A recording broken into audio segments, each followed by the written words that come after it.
Na festa, derramei vinho no chão. Foi só um pequeno acidente.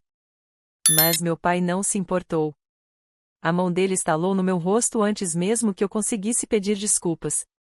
Caí no chão. O sangue respingou no mármore, e a voz dele, mais alta que a música, sacudiu o salão. Garota inútil. Fora daqui. Todo mundo ficou parado. Menos meu irmão. Ele desviou o olhar. Levantei tremendo. Minha bochecha ardia. Mas meu orgulho queimava mais ainda. Eu não chorei. Eu não gritei. Apenas saí, com os saltos ecoando pelo corredor como tiros que ninguém se importou em ouvir. O ar lá fora estava gelado. As janelas do meu carro embaçaram enquanto eu dirigia em silêncio, com as mãos tremendo no volante. Quando cheguei em casa, tirei os saltos e os joguei no corredor. Peguei o celular. 53 chamadas perdidas. Nenhuma de preocupação. Todas para tentar me controlar. E foi ali, exatamente ali, que percebi, eu não tinha mais nada a perder. As pessoas dizem que legado é um presente. Na minha família, era uma arma. Os Jordans eram a realeza de Boston.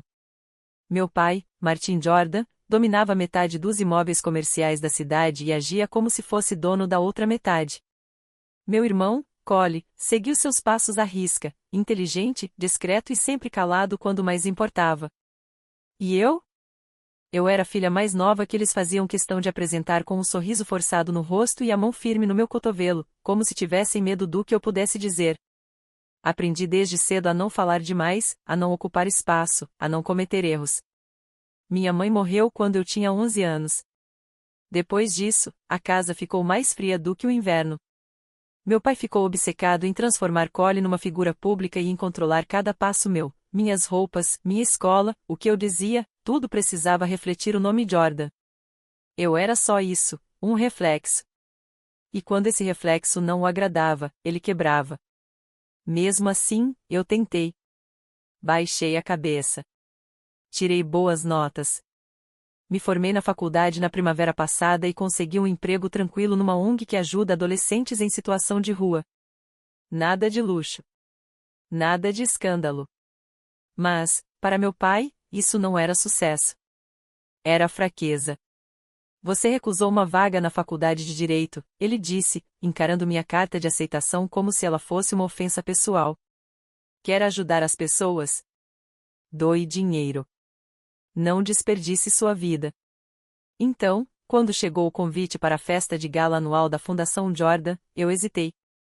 Sabia que não era bem-vinda da mesma forma que o Cole. Eu não fazia discursos, não cortava fitas, mas mesmo assim fui usando um vestido preto que tinha sido da minha mãe. Discreta, respeitosa. Só queria provar que podia estar ali sem causar problemas. A mansão estava cheia de lustres de cristal, talheres de prata impecáveis e pessoas com sobrenomes que abriam portas que o meu nunca abriria. Sorri para rostos que mal me encaravam. Ajudei a servir vinho quando os garçons se sobrecarregaram. Ouvi a risada estrondosa do meu pai vindo do outro lado do salão, e vi Cole ao lado dele, acenando como uma sombra obediente com voz própria. Por alguns minutos, quase acreditei que tinha conseguido. Eu tinha sobrevivido à noite. Mas então meu salto prendeu na borda do tapete. O vinho voou em câmera lenta, descrevendo um arco vermelho até o chão. Meu coração disparou. Fiquei sem ar. E ele se virou. O tapa veio mais rápido que a vergonha. Mas a verdade é que a violência não começou com a mão dele. Começou anos antes, na forma como ele falava de mim quando pensava que eu não estava ouvindo. Cada vez que me chamava de fraca, frágil, descartável, o tapa só veio confirmar que ele sempre quis dizer aquilo. Ele só esperava o momento certo. O som do tapa foi mais alto que a música. Minha cabeça virou bruscamente. Tropecei para trás, a taça se espatifou debaixo dos meus pés, perdi o equilíbrio. Senti o gosto de sangue antes mesmo de perceber que estava sangrando. Meu lábio se rompeu contra os dentes. Um fio quente escorreu pelo meu queixo até o mármore branco. Por um instante, ninguém respirou. Os olhos estavam todos em mim. Alguns arregalados, em choque. Outros, apenas curiosos. Ninguém se mexeu. Ninguém disse uma palavra. Então a voz dele cortou o silêncio como uma faca. Garota inútil. Fora daqui. Ele não gritou como um pai. Gritou como um CEO demitindo um erro. Como se estivesse esperando há anos para dizer aquilo em público, só faltava o palco certo. A sala não protestou. Ninguém se mexeu. Ninguém estranhou. Era como se todos já tivessem visto aquilo antes. Como se fosse rotina. Minhas bochechas queimavam. Meu orgulho quebrou como um osso, mas eu não desmoronei. Virei-me para Cole. Ele ficou do outro lado do salão, paralisado, com um copo de uísque na mão mesmo que meu pai havia lhe entregue minutos antes, junto com um tapinha orgulhoso no ombro. Ele me olhou. Por um segundo. Depois desviou o olhar. Não com vergonha. Com silêncio. Um silêncio calculado. O tipo que escolhe a segurança no lugar da verdade. Ele não deu um passo. Não disse meu nome. E, de algum jeito, aquilo doeu mais que o tapa. Porque eu não queria que ele lutasse por mim. Eu só queria importar. O salão ainda brilhava atrás de mim quando saí. Os lustres zumbiam no teto. As conversas logo voltaram, murmurando sobre negócios, ações, férias, como se o que aconteceu tivesse sido apenas uma distração inconveniente, e não uma ferida aberta. Atravessei a entrada de cascalho com as mãos tremendo, os lábios partidos, os calcanhares arrastando nas pedras. O carro estava gelado quando entrei. Meus dedos tremeram ao tocar o volante. Eu não chorei. Não ali. Não naquele momento. Eu não daria isso a eles. O que eu senti não foi tristeza, foi como se lâminas de clareza cortassem anos de neblina.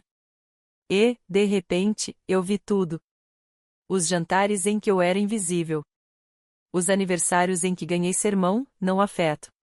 A forma cuidadosa como me ensinaram a acreditar que eu devia ser grata por ser apenas tolerada.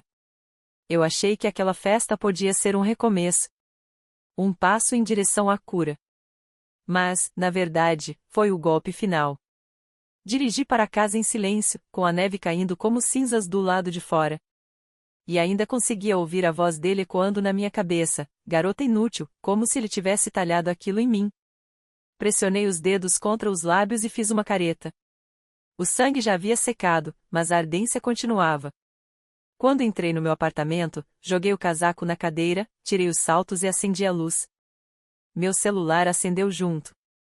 53 chamadas perdidas do meu pai, de Cole, do assistente da família, da administração da propriedade Jordan. Mas ninguém dizia, você está bem? Ninguém perguntava, chegou em casa em segurança? Sentei na beira da cama e fiquei olhando para a tela. Porque eu sabia que aquelas ligações não eram preocupação. Eram controle. Não atendi nenhuma das chamadas. Pelo menos não no começo.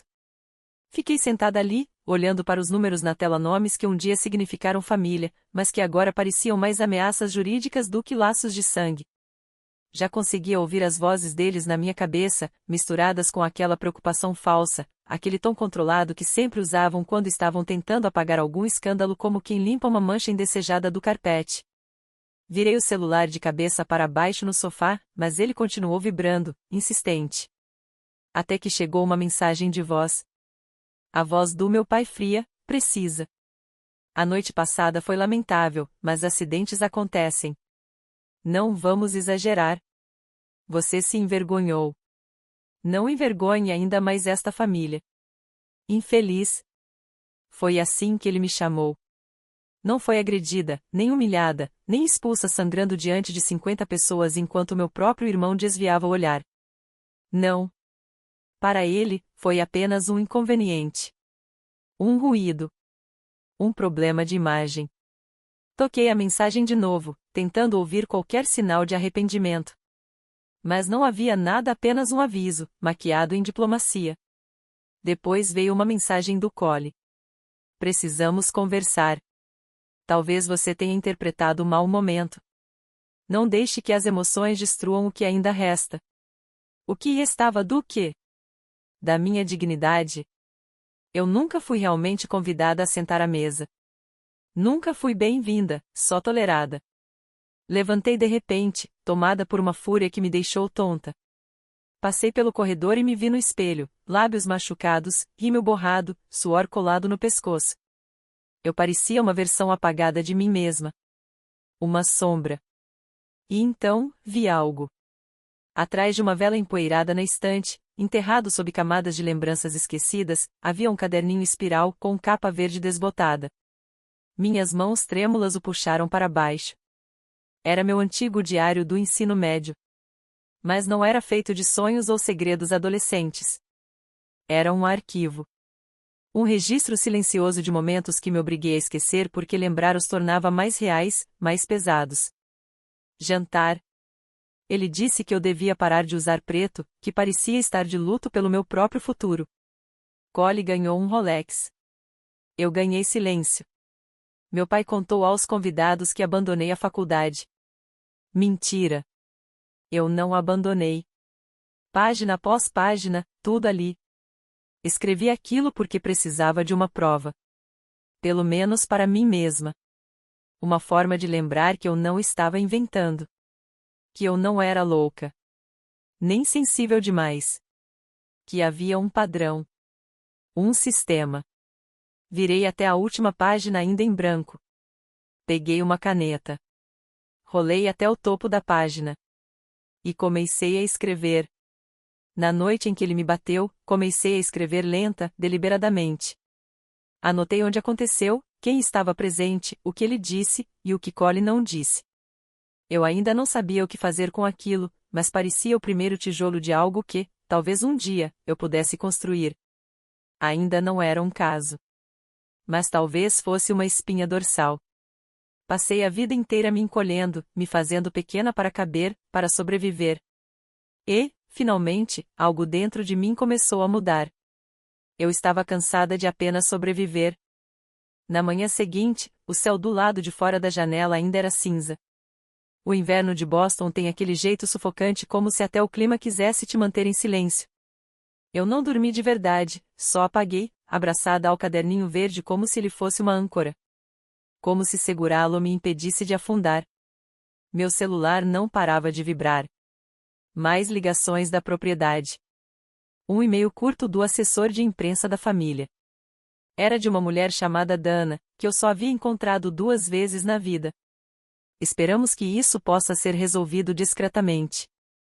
Evite declarações públicas ou envolver terceiros. Lá estava ela de novo, a mensagem velada, o controle. Nenhuma palavra sobre o que ele fez.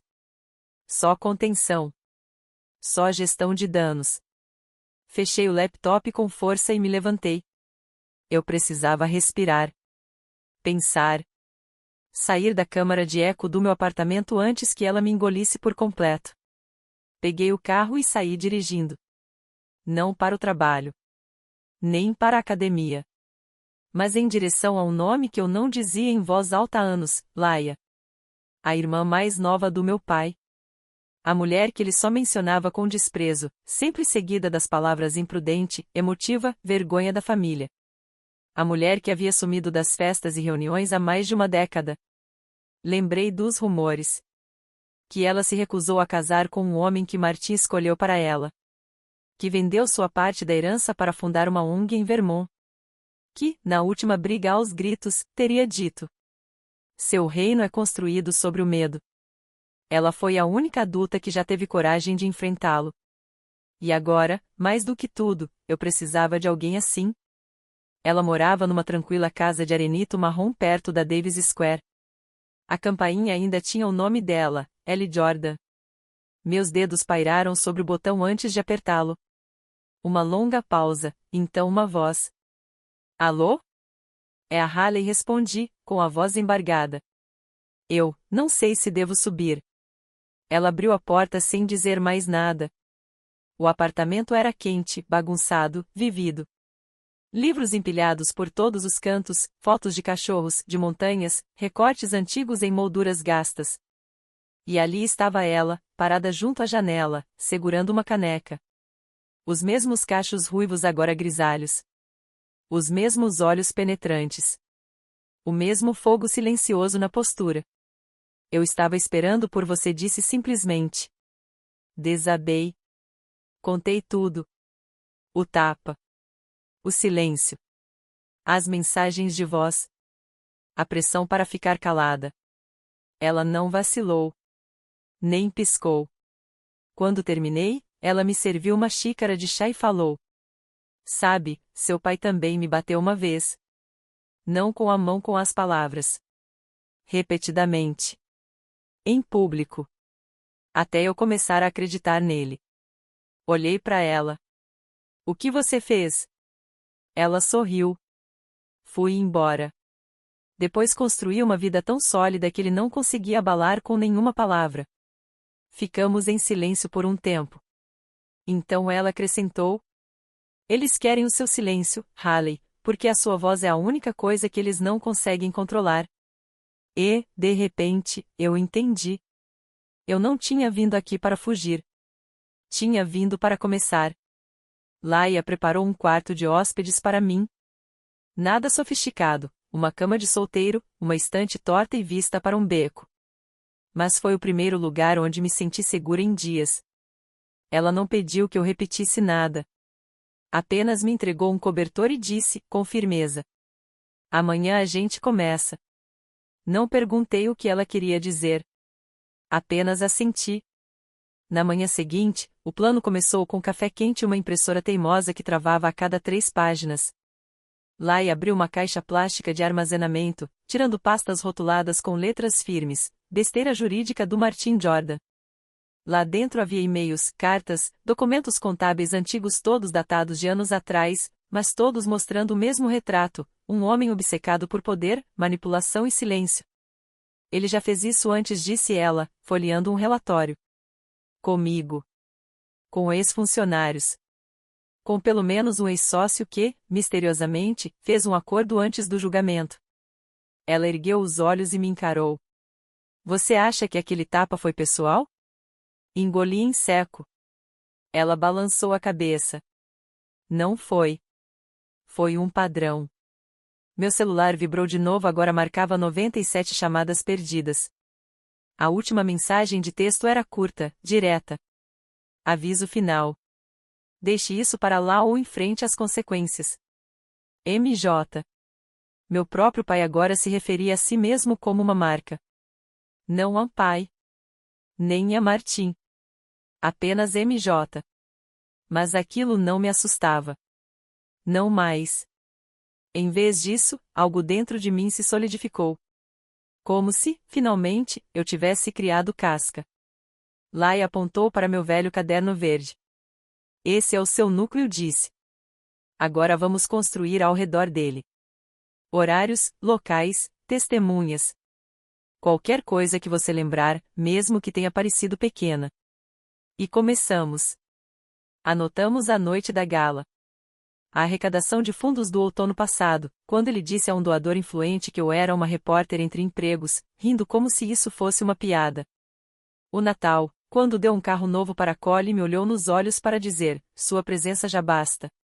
Seja grata. Gravei a mensagem de voz.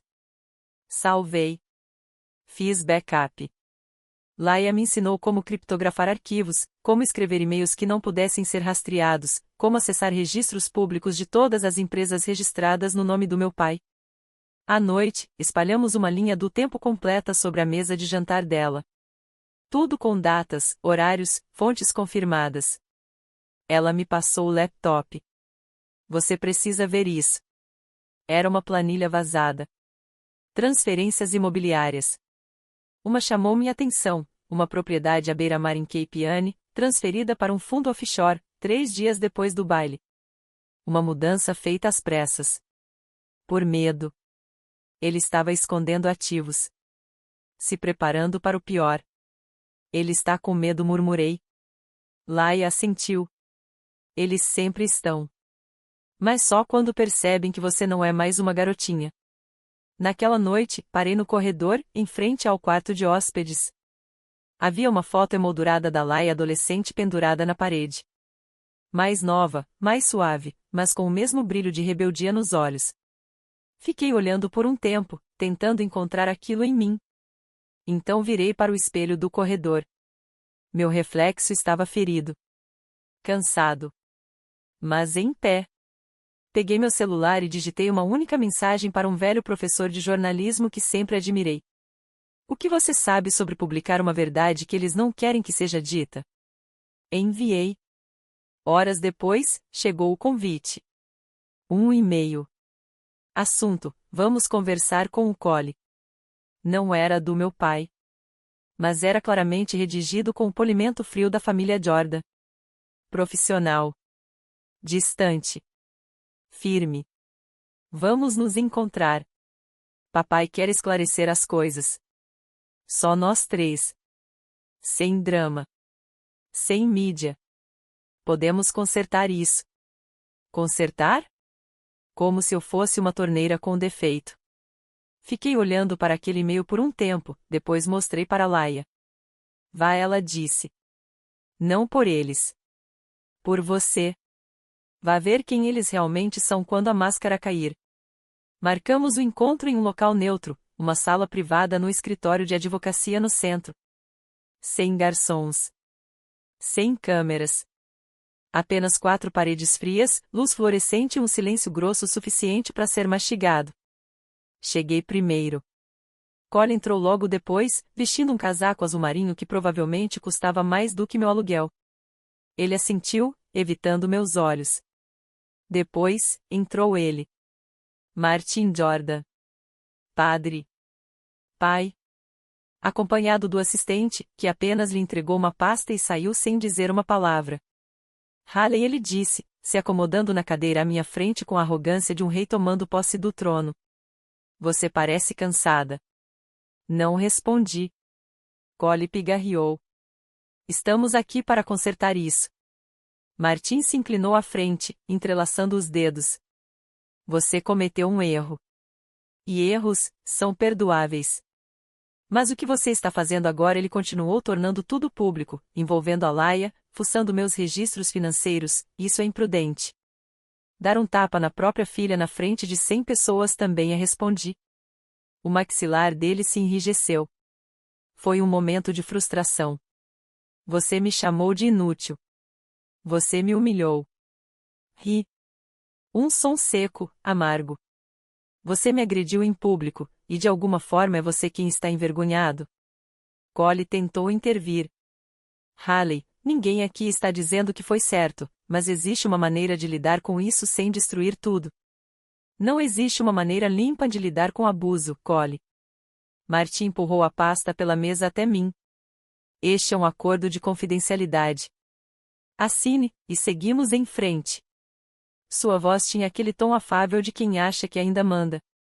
Assim, resolvemos tudo discretamente. Com dignidade. Dignidade.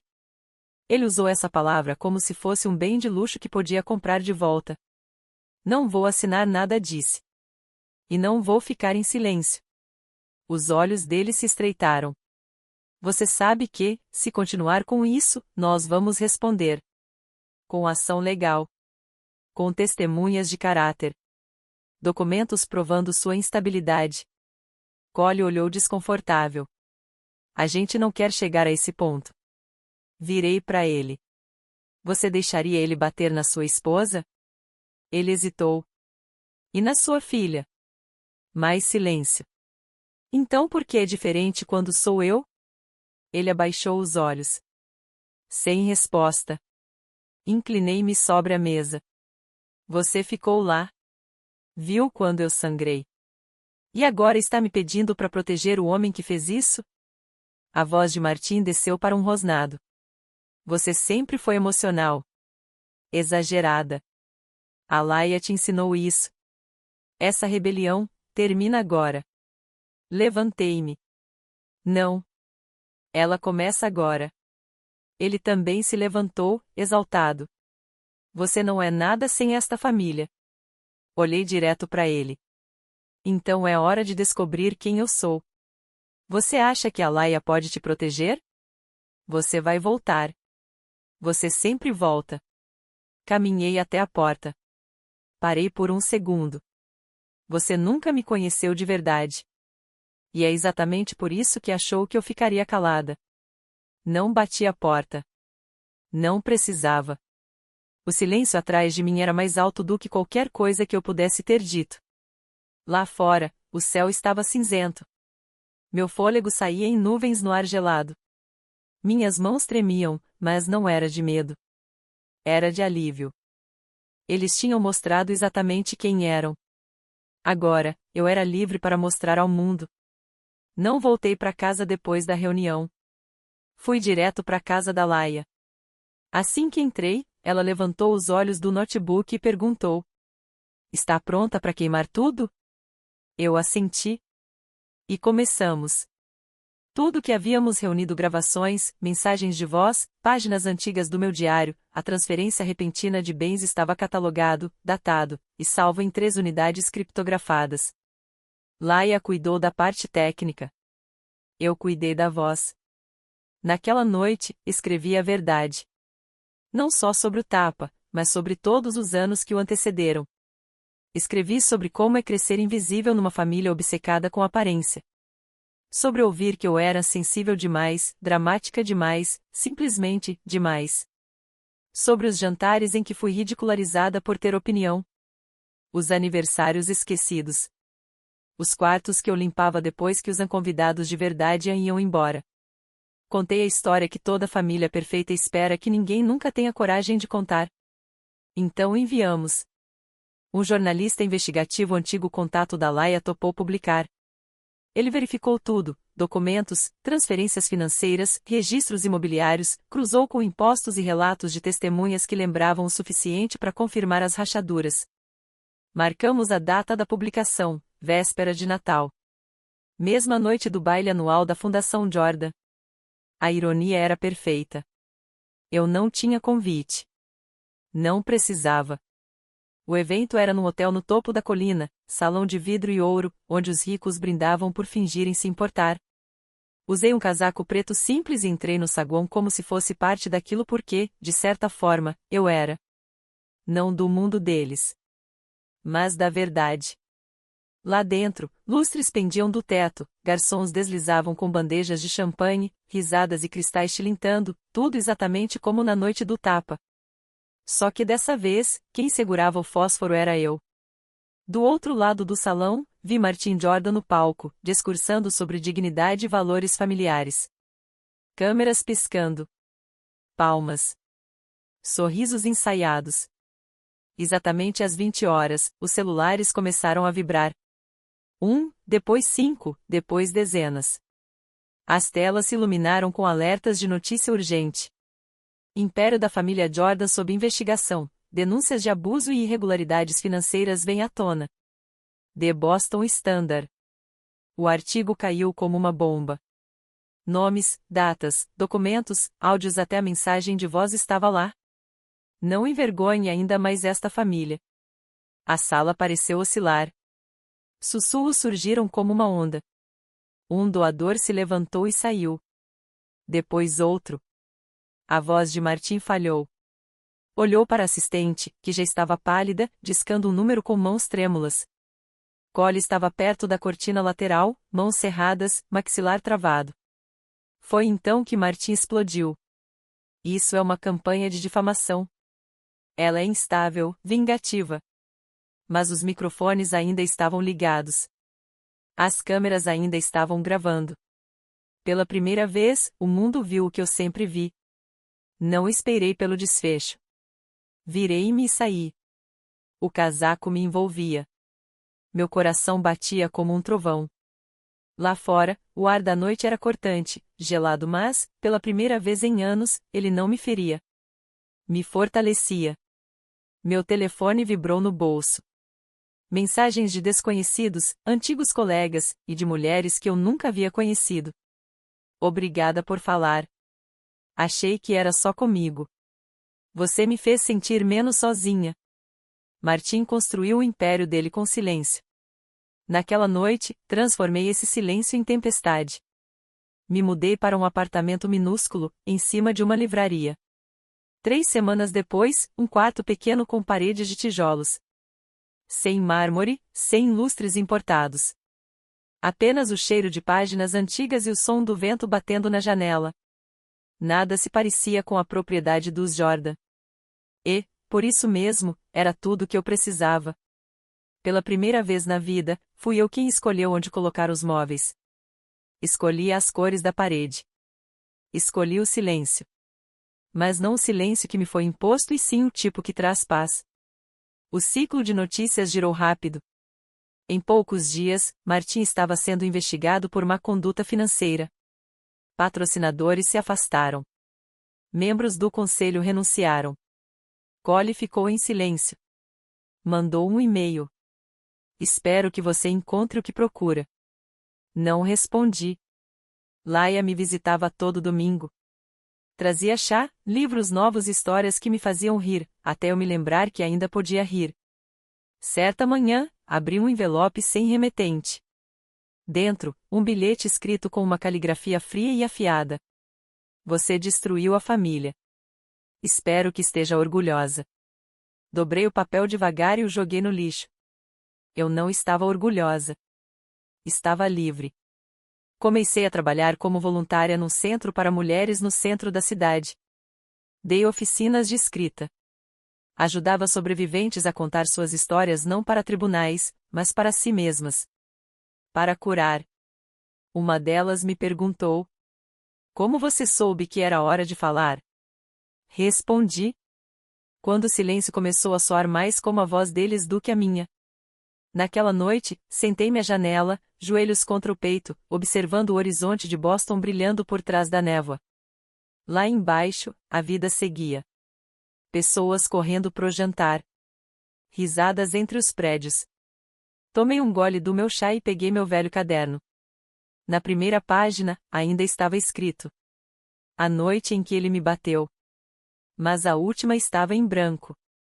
Abri e escrevi: esta é a primeira noite em que não sinto que preciso me explicar para ninguém. Fechei o caderno. Não para esquecer, mas para seguir. Porque eu nunca fui a garota inútil dele. Nunca fui.